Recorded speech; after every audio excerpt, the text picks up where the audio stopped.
आणि ही विचार करायला लावणारी बंधूंनो, उद्याची ही 2 तारखेची निवडणूक आहे. आणि म्हणून आम्ही तीर्थक्षेत्र विकास आघाडीच्या माध्यमातून वचननामा दिला की धूळमुक्त पंढरपूर करू, खड्डेमुक्त पंढरपूर करू. आमच्या या 7 नंबरच्या प्रभागात कुठल्याही गल्ली बोळात जावा, खड्डे आहेत, त्या ठिकाणी धूळ आहे. मग तुम्ही आणखी 6 महिने नाही झालं या घरातून त्या तळ्याच्या काठेला घरात राहायला गेला. यशवंतराव चव्हाण तळ्याच्या शेजारी तुम्ही मोठा राजमहालासारखं घर बांधलं.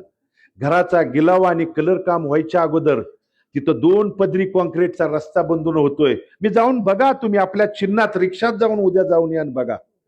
मी सांगतोय म्हणून नाही, तर तुम्ही बघून या, खरा आहे का खोटा आहे तपासा. तो अधिकार आहे, लोकशाहीने दिलेला तो तुम्हाला अधिकार आहे, त्याचा वापर करा. 2 पदरी रस्ता कॉन्क्रीटचा झालाय, डिवायडर आहे, मध्ये डिवायडर, यायला वेगळा जायला वेगळा. आणि घराच्या पुढे 50 मीटर नंतर रस्ता बंद. पुढच्या त्या ठिकाणी भागानं गल्लीनं रस्ता मागायचा नाही, फक्त घरासाठी रस्ता. आणि मग आपण नाही मागायचा, धूळमुक्त नाही मागायची, रस्ता नाही मागायचा, पाणी नाही मागायचं, ड्रेनेज विचारायचं नाही. मग ही जर परिस्थिती आपण बदलणार नसाल तर भविष्यातली तुम्ही ग बसला असाल, पण तुमची पिढची ही मुलं, ही पुढची भविष्य त्या ठिकाणी तुम्हालाच प्रश्न विचारेल की तुम्ही त्यावेळी करत काय होता.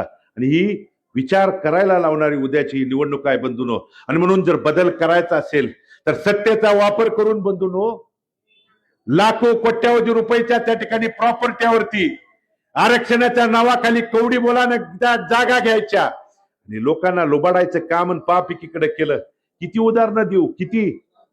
पुढचा उमेदवार जो नगराध्यक्ष पदाचा आहे त्यांच्या पतीनी महावीर नगर मधला भूखंड बंधूंनो, नगरपालिकेच्या सत्तेचा वापर करून महावीर नगर मधला त्या ठिकाणी भूखंड खरेदीचा दिवस कोणता दाखवलाय माहित आहे? 26 जानेवारी प्रजासत्ताक दिन. महामानव बाबासाहेबांनी जे प्रजासत्ताक घटना दिली त्या प्रजासत्ताक दिनाचा दिवस. मला सांगा, प्रजासत्ताक दिना दिवशी कोणतं शासकीय ऑफिस सुरू असतं? कुणी एकदा सांगा.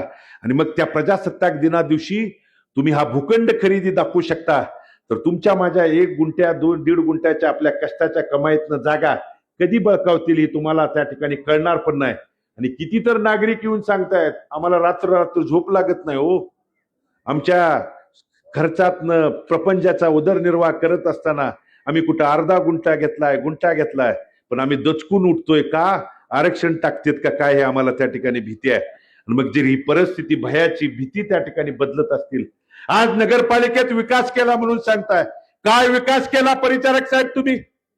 तुम्ही विकास केला हा उतारा आहे बंधूंनो, उतारा. पत्रकार बंधूंनी देखील किंवा तुम्हाला कुणाला इथं वाटत असेल तुम्ही मी कागद दाखवतोय, काय दाखवतोय, हा उतारा आहे. अशी एक नाही, दाखवण्यासाठी एक नाही, अनेक उतारे आहेत. हा उतारा आहे 13 हेक्टर 85 आरचा उतारा आहे. 13 हेक्टर 13 हेक्टर म्हणजे जमीन किती झाली?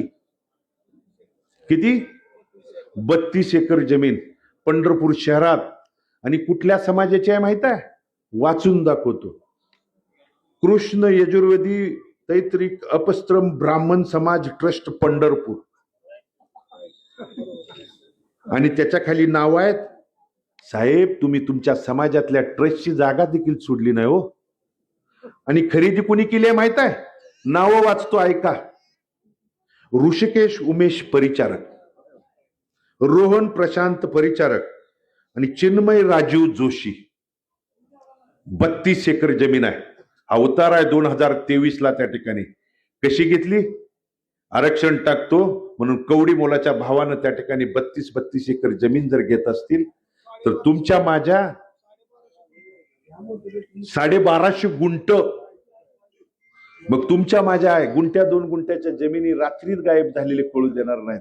जर ही परिस्थिती बदलायची असेल तर उद्याच्या 2 तारखेला रिक्षा चिन्हासमोरचं बटन दाबून, आणि एकीकडे तुम्ही हे सांगत नाही, मात्र काय दिशाभूल करण्यासाठी काय, कधी भगीरथवर, कधी वडिलांच्यावर काय केलं तुझ्या बापाने?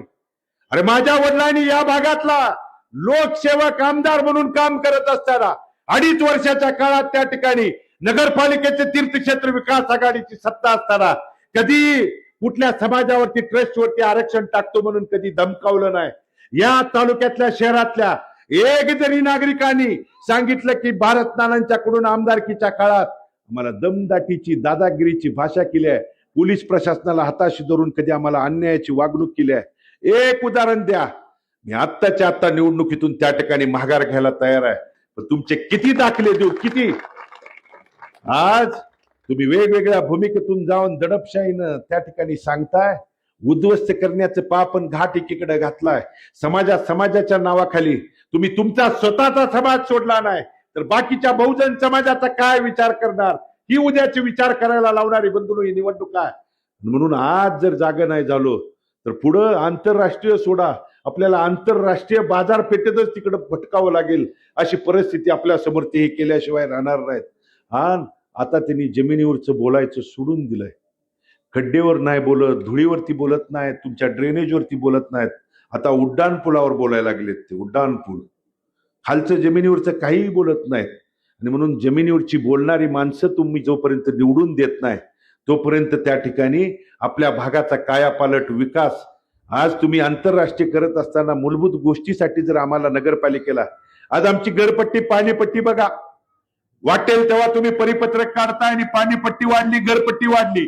आंदोलन केले आम्ही आणि त्या ठिकाणी सरकारच्याकडे सांगितलं जर घरपट्टी आणि पाणीपट्टी वाढवण्याचा पापन घाट घातला तर आम्हाला रस्त्यावरती उतरावं लागेल, म्हणून आम्ही आंदोलन केली. तुम्ही काय एक ब्र शब्द बोलला नाही, सत्ता तुमची होती. आणि दुसरीकडे सांगताय केंद्रात सत्ता आमच्याकडे आहे, राज्यात आमच्याकडे आहे, आम्हाला खालची पण इथली नगरपालिकेची पण द्या. मग मला त्याला तुमच्या माध्यमातून विचारायचं आहे, या अगोदर पण केंद्रात तुमच्याकडे होती, राज्यात तुमच्याकडे होती, नगरपालिकेची तुमच्याकडे होती, तर पंतप्रधान आवास योजनेचे बंधूंनो 862 घरं 2021 पासून पूर्ण करू शकले नाहीत. जाऊन बघा तुम्ही पलीकडे तिथं 862 म्हणजे 862 5 जरी लोक धरली तर 5000 लोकांना तुम्ही 2021 पासून त्या कुटुंबानी त्या ठिकाणी व्याजाने कर्जाने किंवा कुठून पै पाहुण्याकडून उचलून पैसे भरलेले आहेत. इतर बार्शीची नगरपालिका घ्या, सोलापूरच्या नगर महापालिकेत 6 लाखाला घर मिळतंय, इथं मात्र 9 लाखाला घर. मग ते वरचं 3 लाख जातेत कुणाकडं हे तपासायला लावणारे बंधूंनो उद्याची निवडणूक आहे. आणि म्हणून ही बदल जोपर्यंत करत नाही तोपर्यंत आपल्याला त्या ठिकाणी चांगले दिवस येणार नाहीत. आणि म्हणून उद्याचा आमचा वचननामा आहे, स्वच्छ पंढरपूर, सुंदर पंढरपूर, घरपट्टी पाणीपट्टीवरचं नियंत्रण असेल. नमामि चंद्रभागेच्या नावाखाली कोट्यावधी रुपये त्या ठिकाणी येत आहेत आणि ती पिण्याचं पाणी देखील स्वच्छ करण्याची भूमिका आमची त्या ठिकाणी आहे.